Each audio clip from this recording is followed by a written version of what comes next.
Today's guest, Johanna Rauhala, Chief of Staff from Haiilo.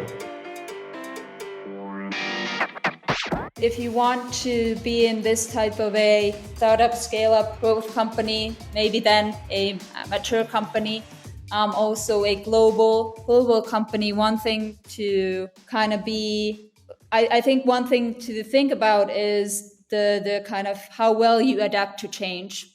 So change will always be present. You will always have to be adapting to change. So if you like, a steady, constant, I know exactly what's going to happen next, then I don't think this type of a path is the best. So I think definitely having been this long in this type of a company, I've adapted to change so well that it's quite difficult to kind of shake me, so to say. So like you always have those ups and downs and you get quite used to it at some point. And I think that's quite important. So to be quite resilient and adaptive to changes and new things and something always happening. So I think that's one of the biggest things that I think anyone who thinks about having this type of a path, joining these types of companies, is that what is it that I want and what it is that kind of I feel good in. And if you feel like, okay, I'm not so good with change, I'm not so good with, having the ups and downs, then maybe that's not the best place. Johanna and I talked about the journey from Haiilo and her personal journey because she started already more than 8 years ago. And for a startup or scale up and now growth company, it's very unconventional. And she also launched the US and also did a lot of integration and acquisition work along the journey. And we talked about all of this and the learnings of transforming certain cultures in certain company stages in different markets, and also what the challenges were and what she would do differently if she would do it again. So everybody who also wants to stay long in a company, she also has tips and also reflects on it. So I think it's a very exciting blueprint for just having something long-term in mind, because some people really want that. And I think that's really cool that we have Johanna here as a guest, because she saw so many different things and we talk about it in the episode. So enjoy. Then you can build trust and then you can spend less time communicating and more time just getting shit done. Then I went home and thought about this sentence. We basically put it on the table. Hiring takes time. People are trained. How to objectively judge certain situations. It's very, very, very, very hard to change things. That was the learning. Entrepreneurs with empathy. To the people side. Hey Johanna, nice to meet you. Nice to meet you as well. I think Mina introduced us because she met your head or director of product marketing at an event somewhere. And then, Kevin. Yeah, exactly. And then she said it would be cool if we can connect because you're doing something very exciting with your company and you in your role. So what are you exactly doing? So I'm the chief of staff at Haiilo. Haiilo is a company which provides employee communications SaaS platform. We have more than 1,000 global enterprises as clients. And Haiilo as a company is global. So we have offices in Finland, UK, US, France, and Germany. And as the chief of staff at Haiilo, I'm in the management team, and I'm responsible of the people and cultural function at Haiilo. Okay, so can you walk us through the journey of Haiilo, how it evolved, and maybe we go through the different stages, because I think this is also what you're really specialized in and focusing on. Yeah, so Haiilo actually became Haiilo back in 2021. And how we became Haiilo was actually a merger of 3 companies. And I am myself based in Helsinki, and I come out of one of the companies called Smarp, and I've been with the company since 2015. So quite a long time. which means that I have seen the evolution of the company since 10 employees to now becoming Haiilo with 250 employees globally. And what I can tell about how Haiilo actually became Haiilo, so like I said, it was a merger of 3 companies. So Smarp, and then Koyo, which was a German-based company, and then Jubilee, which was a French company. And back in the fall of 2021, we merged into one, and we also thought that, becoming one company, we should have a completely new name. And then we became officially Haiilo in the beginning of 2022, I think. So all in all, Haiilo is a combination of 3 different scale-up companies becoming one. It sounds also, I think, from an organizational perspective, quite complex in merging everything together. Yeah, it was definitely complex in the sense that also because of the global context. So as I mentioned, the Koyo company was based in Germany, Jubilee in France, and then the company that I came from was based in Finland. Finland had the HQ, and then we had US and UK. So all of that kind of added to the complexity as well, because it was a global company and a global merger of many different teams and functions. So it was complex, but what I think helped out a lot was that we had quite a good kind of aligned values. We had the same type of people, so that helped out quite a lot in the beginning to kind of be working as one company. Yeah, I think that's so important, because at some point you cannot really organize the growth in a certain way that one person has the full overview or a set of persons, right? It needs to be self-sustaining, and this usually comes through a scaling phase. And when this phase is coming, I think the cultural aspect needs to be very much based on principles. So if you cannot lead by principles or operate by certain principles, it's really hard to scale decision making at some point, isn't it? Yeah. What we actually did, though, because we saw it as a completely new company, what we did when it came to the values that we have and the type of company that we want to be was that in the beginning we obviously came up with completely new values based on the kind of values of all of the 3 companies that they had. So what we did in the beginning was that we included both kind of the management team as well as employees.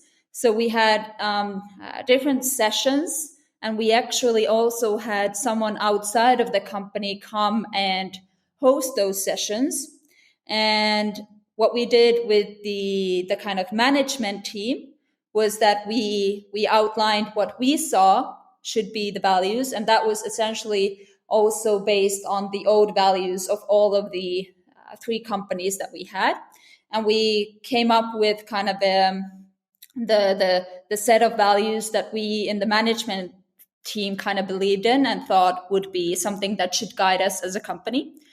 And then I believe what happened next was that we had a session with a kind of this focus group, so a selected group of employees out of all of the locations, all of the legacy companies. And then they had the same type of a session in which they looked into the values that the management team had kind of not decided upon, but kind of discussed on. And then they gave feedback, they gave thoughts, they gave suggestions. And then based on that employee feedback, we then came up with the new set of values. And how many values did each company have, and how did you really consolidate them? And was it a big difference in terms of values from each company, or was it quite similar? It was quite the same type of values. So it was a bit different in which the ways that each of the company had kind of gone about the values. So how they had, had them in the ways of working and in the offices and all of that. So I think it was what we kind of decided upon in the beginning was that we wanted the kind of we didn't want to have too many values. So we wanted it to be a kind of good defined set of values so that it would also be easy for the employees to know all of the values. So it's not like you have 20 different values. No. So we came up with that we should have like maybe between 5 and 7. I think at the end we now have five values. And I think that was one thing that we decided upon in the beginning, that it should be a good kind of What are the not too many and not too few. And then what we also kind of implemented was a few kind of elements out of each of the companies in how to actually implement these values. So as in one example, one of the companies had used hashtags. So we implemented the same thing, that we would always associate the value with a hashtag. So as an example, global is one of the values that we have. So then we always use like the hashtag global. In case you like my show, please subscribe. I would really appreciate it. And first of all, what do you use the hashtags for? And also, how did you then implement all the values? I think that's also a really crucial point, that you just lift them as well. And how did you do that? Yeah, so we use the hashtags in kind of like we have the kind of visuals. So we have the kind of values as an example, hashtag global. We use them in kind of text and messages and all of that. Then how we actually implemented it and implemented them into the kind of working life, so to say. We used different things. Like as an example, coming out, one of the companies had used this concept called feedback Fridays. So in that concept, you would be kind of giving feedback to a colleague by using one of the values and posting this kind of we call them cards. So it has the value and it has the explanation of the value. So you would post that into the employees page on the internet, so the Haiilo intra. And then you would kind of explain why you will be giving this and what they did to kind of show a good example of how they behaved as one of the values. So this type of kind of giving recognition and giving feedback with the values is something that we aim to do to kind of get them into employees' minds, and also kind of have them in the day-to-day thinking, day-to-day acting as well. So that we do want the employees to be behaving, we do want the company to be living by the values that we have set. Yeah, and I think that's also crucial. Many companies, when they want to set up certain things like career frameworks or feedback, sometimes they lack the foundation, right? And if you don't get this right, defined in a way that everybody understands it, and it also makes sense for the overall things you want to achieve, if you don't have this infrastructure ready, like what are the set of values, why, and how should it be seen in a certain way, in a certain behavior, and how can you also rate that, how can you orientate yourself in decision making, but also on how to collaborate, how to communicate. I think that's so important, and it's important in building it, defining it, then rolling it out in hiring, but then also based on those principles, decide on who gets promoted and why, or also maybe sometimes people need to leave the company, and also who gets hired and onboarded in a certain way. That's such a fundament, and sometimes it's seen as very soft. But I think if you see it as the infrastructure and then build a lot of processes or a lot of behaviors and also procedures around it, then this can really get very tangible, and that's then I think an asset, and you can really lead and run the company a certain way, right? That it's a structured and a systematic approach in a certain way as well. Yeah, definitely. So, like a few of the things that you mentioned. So, as an example, when we have new employees joining, we ask them to pick, okay, which of the values you identify the most. So that's also a cool way to, since the beginning, when the employee joins, have them identify with one of the values, and then they all kind of choose this one value, and then we post a photo of all of the newbies and them showing like they've just written out the value and showing them what they kind of identify the most. And then you also just mentioned like this performance evaluations and how you advance in a company and how you actually reward people that they actually exemplify and act based on the values. So we just also implemented one kind of element into the performance evaluations that we do, and one of them which is unified within the whole company. So obviously one side is always a functional, how well do I actually do in my job in my specific position.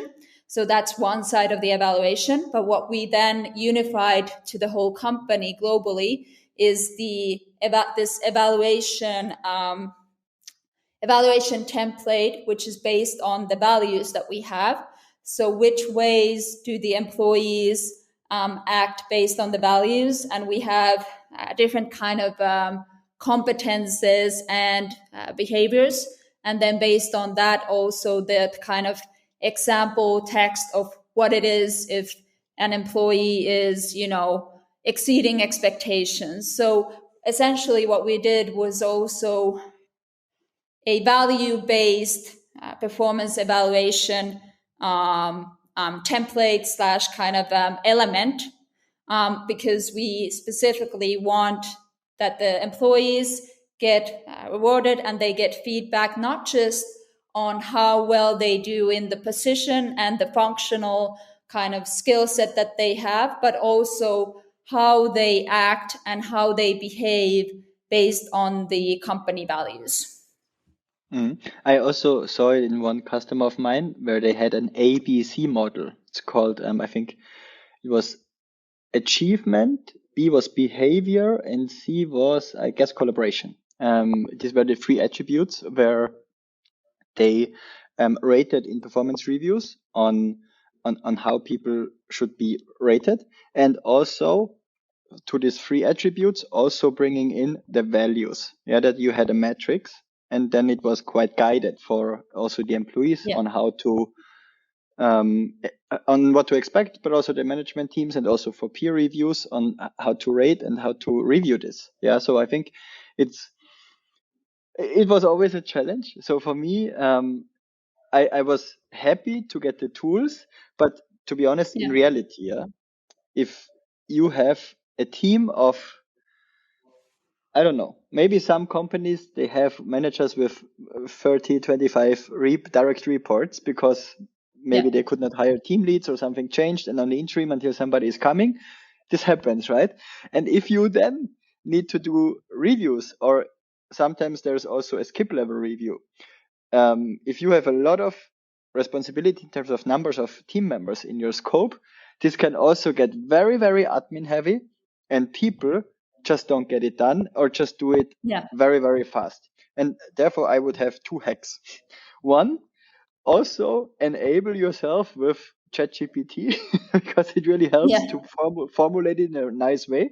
But of course, don't write the feedback by yourself. And second, do it the whole year. Always have a kind of documentation for certain people, where you just document certain behaviors in a certain way. Yeah, it can be something good, something bad, and then you already have the drafts ready. It doesn't have to be perfect, but the content is already there, and then you just need to summarize it. And there, something like ChatGPT can help, plus additional thinking, of course, and then it's way, way faster. And you also don't forget about stuff. So I think this is what is really, really crucial for especially performance reviews and evaluations. You were at the company for, I think, 8 years already, more than 8 years, right? How did your role change in the certain company stages? That would be also interesting, because I think it's nowadays very rare, and also startups that people stay that long. Yeah. So I joined in 2015, so 8.5 years ago. Yeah, almost exactly 8.5 soon, because it was the beginning of 2015. And I was quite young back then, just in university still. So like I said, I've been with the company a long time. I've seen the evolution. Back when I joined, it was 10 employees. And the office was essentially like this small basement type of a setup. I don't know if you could even call it an office. So how kind of my position and my evolution since then. So obviously lots has happened. I joined as the operations assistant, and now I'm in the management team. So it's quite a big jump from that. But I think that's also because I've stayed with the company long, and I've also been with the company essentially since the beginning. So it has definitely allowed me to develop much faster than in a traditional company, so to say. And essentially, it's allowed me to do many things, and also many things that I think would take years to kind of experience and see in a traditional company. But when you join a startup that then becomes a scale up, so much happens in such a short time that you actually develop like a lot in a short period of time. And how do you define startup versus scale up versus maybe a major company in your own definition? I guess, that's a good question. But I guess a startup is something that is still in the seed phase, just maybe having some funding, but don't have the full on proof of concept yet. They might have, some clients, they haven't found the scalable business yet. And I think once that is found, once you have the proof of concept, you have a client base, and then you start building the team, scaling. So kind of growing in a way that it's scalable and sustainable. That's when you become a scale up. That's how I would define it. And where would you see your company now? In which stage? Well, definitely, I would say that it's a growth company. So going beyond that definition. So it's a I guess you could define it as a scale up as well, but a growth company as well. I don't know what the official definitions would be in these cases, but yeah.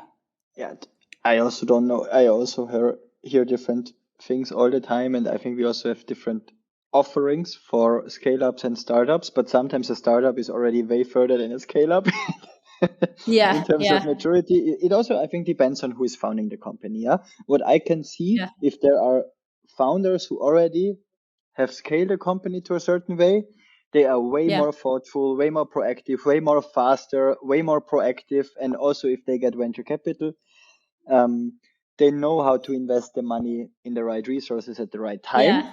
If founders doing this the first time, sometimes they're always behind. And that's normal. Yeah. But I think there it also defines how you categorize a company on who founded or leads or builds the company in the founding team as well. I think that's a key indicator. So what were the biggest challenges for when growing the company with these different markets as well, right? Finland versus the UK versus US, because it's also a cultural difference, right? I think the Finnish culture is different to the UK culture, even if it's close, and also to the US. Yeah, that's a good question. So lots of challenges. I think so. I've been involved in expansion into first it was, I believe, Sweden, UK, and then also in the US. And then I have myself back in 2019. I actually moved to the US to build the US company, manage that, and get that going. So we set up an office in Atlanta back then, and I lived in Atlanta in 2019 and 2020 until I then, at the end of 2020, moved back to Finland. So I have quite a lot of experience in the kind of challenges that you have when you do that expansion. What I would say one of the biggest challenges definitely is that when you go into, especially talking about US and UK, which happen to be like the biggest markets globally, and the most kind of, also you have a lot of competition. So the biggest challenge is definitely the brand recognition and the name. So when you go into these new markets, how do you build the name? And then when you don't have a established name, it's also becomes difficult to attract talent and find talent. So that's a big challenge. And then obviously on the kind of actual business side, it's difficult with the whole client acquisition and all of this. So quite a lot of time and resources goes into building that name so that you actually get to kind of expand the business and build the business. And what learnings did you get out of this time? So what would you do maybe more proactive if you would do it again in the future? Yeah, so that's a good question. Well, I can tell how we did it. Kind of.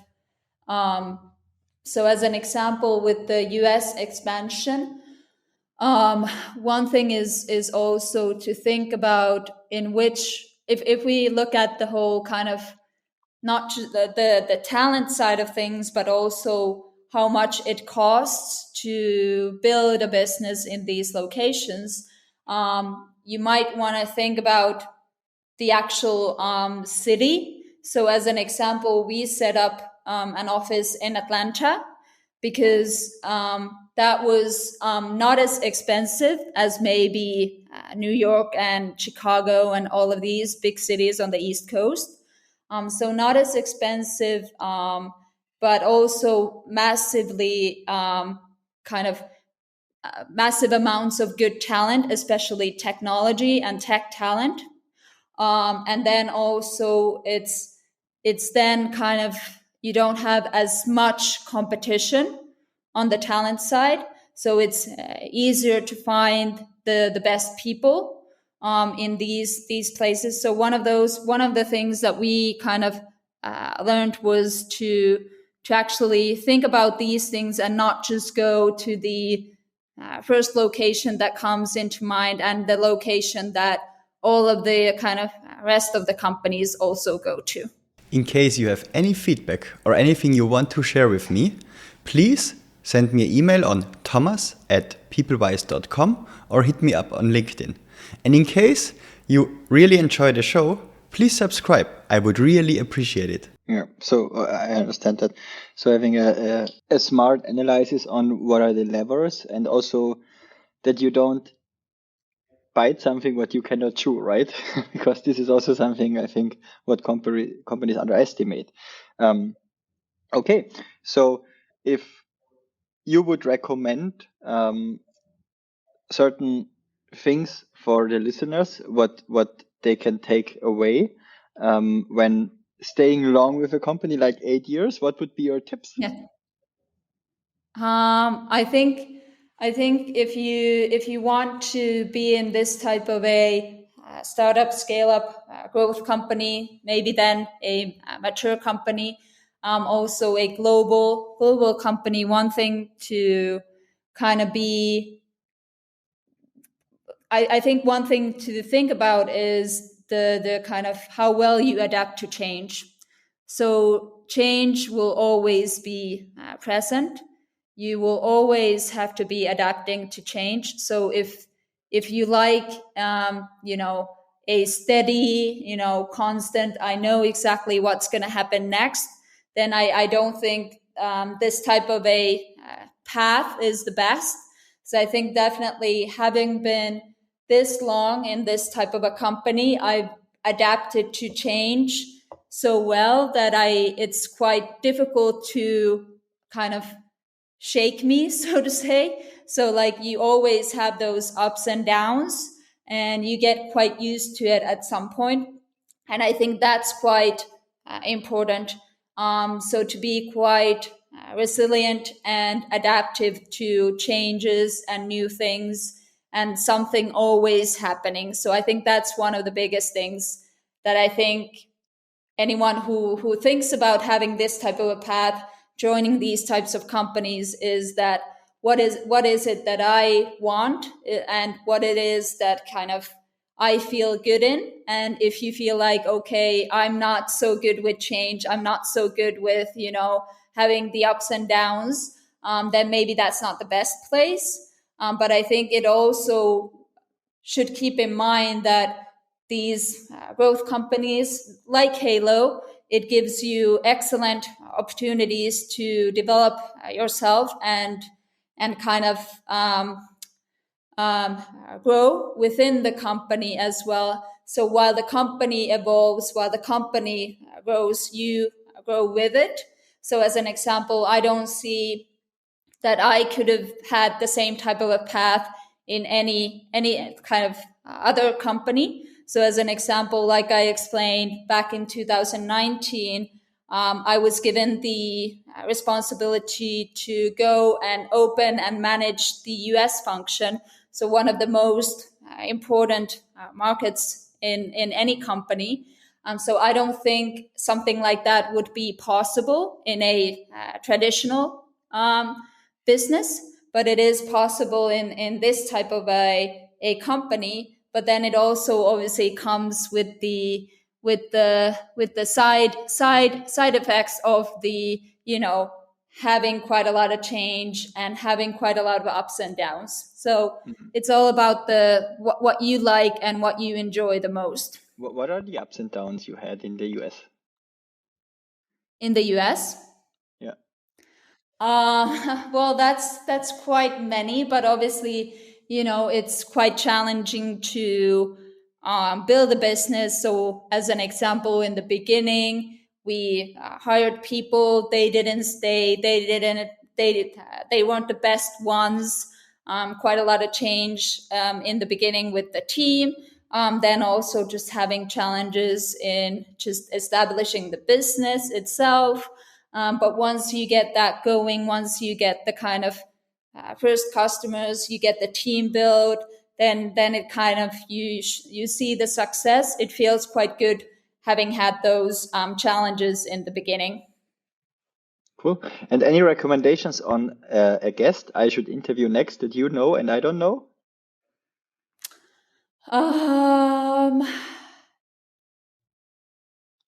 What type of topics would you, in any type of topic?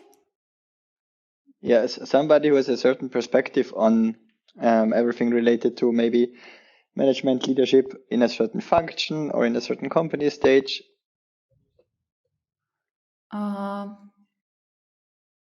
Let me think about that a bit and then I can come back. Sure. Yeah, Johanna, I think we are done now. So thanks very much for your time. And it was really great having the chat with you. Thank you. It was nice, even with the challenges with the technology, but all yes, good. We had a tech problem today. Yeah. Well, thank you so much on having me. You're welcome. It was nice to be talking about these again. It's been a long while, so you always have to think a bit like, oh, what happened back then? But yeah.